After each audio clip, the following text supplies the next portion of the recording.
Hello friends! Welcome to day 9 of Vlogtober, so it's been 10 days, that's crazy. Today I thought I'd continue the theme of fall-themed videos and tell you who I'm listening to this fall, or like who's on my fall playlist. I am obsessed with music. I'm listening to music 24/7. I had to turn it off to make this video because I don't want to be copyrighted. I also do virtual school, so I can listen to music like while I'm doing all my assignments. And music is just overall such an important part of my life, so I thought this video would be so perfect. The first person I'm listening to this fall is Gracie Abrams. She put out her album The Secret of Us back in like June, and it's still been on repeat ever since it came out. When I listen to her songs, it's kind of scary because it's like she went through my journal and just put it to music. That's not cool of her. That's so rude. I was talking to a friend about that album and we both agreed like the fact that we're able to listen to this whenever we want and just make ourselves sad is really rude. I think Spotify needs to have a cutoff. Like if I've already listened to the entire thing twice, I'm probably crying, so maybe let's shut it down. Specifically though, from that album, her songs Blowing Smoke, Risk, and Free Now, I'm obsessed. I'm obsessed, they're so good. The chorus of Blowing Smoke is so good, and it's unfortunately very relatable. I don't like that I'm able to say that, but it's okay. I'm glad her music makes me feel seen. And then what I'm pretty sure is the bridge of Free Now is also incredible, and I think this is like the most relatable lyric section I've ever heard. I'm on my iPad and I have the lyrics pulled up and I'm gonna overshare for a second, and that's okay. That's what this channel's all about, I guess. Ugh, I don't even want to read it. The lyrics: "It's a pain that I caught you at a bad time. It's a shame that I memorized your outline. You were straight up with me. You were so kind. Don't talk to me. Don't talk to me. Get out of my face." I'm gonna be sick. Like always, I have been listening to Phoebe Bridgers. Last Halloween, actually, I went as the skeleton on the cover of the Punisher album. And people were like, "Oh, you're a skeleton this year." I was like, you don't get it. You just don't get it. Continuing the theme of lyrics that are so relatable, it hurts. I listen to Waiting Room probably daily. It's not good for me, but I do it anyways. I have a couple lyric notebooks, and it's just where I write down my favorite lyrics from songs. I can make a video about those. That would be so fun. And I've probably written all the lyrics to Waiting Room multiple times. I feel that there is one lyric that I need to point out, and I feel like you know what it is. "Wanna make you fall in love as hard as my poor parents' teenage daughter." Are you kidding me? Are you kidding me?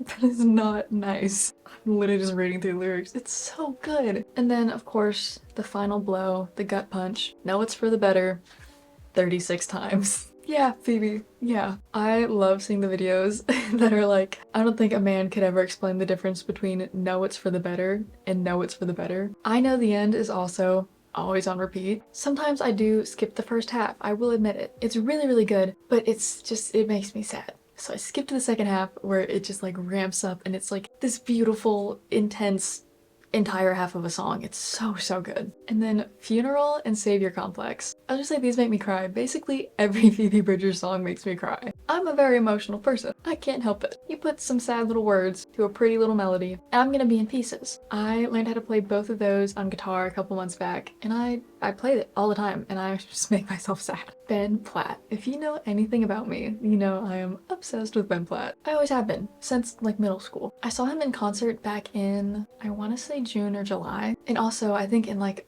October of 2022. That was his Reverie tour, and then this year was his Honey Mine tour. He's otherworldly. I don't understand how he can do that with his voice. One song that he's written that's been on repeat is All American Queen. It's so good. I don't know what it is about like small town Southern America that I just love. I listened to it on repeat when I was in Georgia a couple months ago, and it was so good. Chasing You is also so incredible. It's just so upbeat, and I'll like be making breakfast and trying to wake up and I'm like, oh, I'll just play that song, and it works. It wakes me right up. Then I Wanna Love You But I Don't. Oh my gosh. On a similar note to Ben Platt, Andrew Barth Feldman. They both played Evan Hansen on Broadway, so they're like in the same folder in my brain. But he was just in No Hard Feelings and he covered Man Eater. Don't even play. It's so good. I listen to it probably daily. It's absolutely incredible. And then he has another song called Emma. It's so cute. It's so cute. It's also on repeat daily. I walk to this little like local theater for film classes sometimes, and I always listen to music while walking there, and I mean, I think I listened to it 6 times on the walk the other day. Sleeping at Last. I feel like I tend to forget that they exist in the summer because I'm focused on being happy. But fall and winter, Sleeping at Last is on repeat. They made an album with songs for each Enneagram type, a personality type. There's 9 of them. Oh my god. Bird just fell straight out of the sky. Okay, I just watched that bird die and then my camera died and then I had to go drive for 2 hours. I'm a little thrown off right now, but we're gonna finish this video. Where was I? I think I was talking about Sleeping at Last. That's what I remember I was talking about. They made an album of songs for each Enneagram type, which is like a personality type. Kind of like the Myers-Briggs. I'm an INFP, and in the Enneagram test world, I'm a 4, which is the individualist, and I could go on and on about that, but I'm not going to. The song they wrote for 4s, I mean, again, it's like reading my journal and putting it to music. Not even that. Like, they verbalize things that I have not been able to verbalize ever in my life. And I was listening to it, I remember for the first time ever a couple years ago, and I was like freaked out. I was like, why are you living in my brain and how do you know all my thoughts? This is crazy. They make so many good songs though. Like, literally every single song they made, every single cover that they made, I've loved. Right now, I've been listening to Atlas 4, obviously. I also listened to Atlas 7 recently because I have a friend who's a 7 and I listened to it because he brought the song up and I was like, this is beautiful. Turning Page, Already Gone, and Saturn. Those are the 3 songs that aren't from the Enneagram album that I've been like obsessed with. Chappell Roan. You guys, I love Chappell Roan so much. The Rise and Fall of a Midwest Princess has just been on repeat, not just for me, but in my house. Like, I'll wake up and my mom's listening to it in the kitchen, or like we'll be in the car and we'll be listening to her music. I mean, the whole family loves her. My favorites right now though are Picture You, Good Luck Babe, and Red Wine Supernova. They're all so good. She vocally is so talented and her range is insane. I learned how to play Good Luck Babe on guitar, so whenever I play it I have to like bring it down a step, bring it down a key, because I just cannot physically sing that high. And lastly, I have a couple like singular songs that I've been listening to a lot, where maybe I'm not listening to a certain album on repeat, or maybe I'm not listening to the artist on repeat, but I'm listening to those songs nonstop. The Scientist by Coldplay. Guys, this is gonna make me sound so white and I'm sorry, I love Coldplay so much. I grew up on their music and it's still like some of the most beautiful stuff I've ever heard. I heard a cover of The Scientist probably back in 2022 and I've been obsessed with the song ever since. The song doesn't sound quite like the cover, that's how that works, but I'm so obsessed. Questions of science, science and progress, do not speak loud as my heart. Tell me.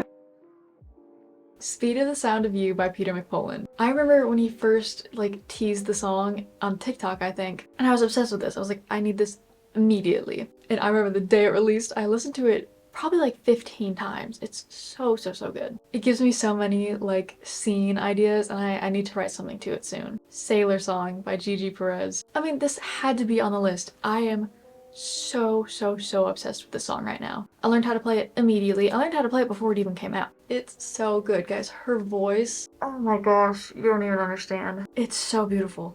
It's so beautiful. Guys, if you take anything away from this video, it's that you need to listen to this song because it will change your life because it is amazing. She has more songs on the way, hopefully. There's been a couple more that she's teased that I'm like, okay, I need this right now. Why is it not out yet? Also, honorable mention, I'm listening to Twilight New Moon soundtrack. I'm listening to it all the time, always, year-round, but especially in the fall and winter. It's Twilight season, you guys. I'm so happy. Thank you guys so much for watching this video. I hope you had a fun time watching it. I had such a great time, like, compiling all the artists that I've been listening to. I want to know what you guys are listening to because I'm always on the lookout for new music. So definitely let me know. I will see you guys next time. Bye bye.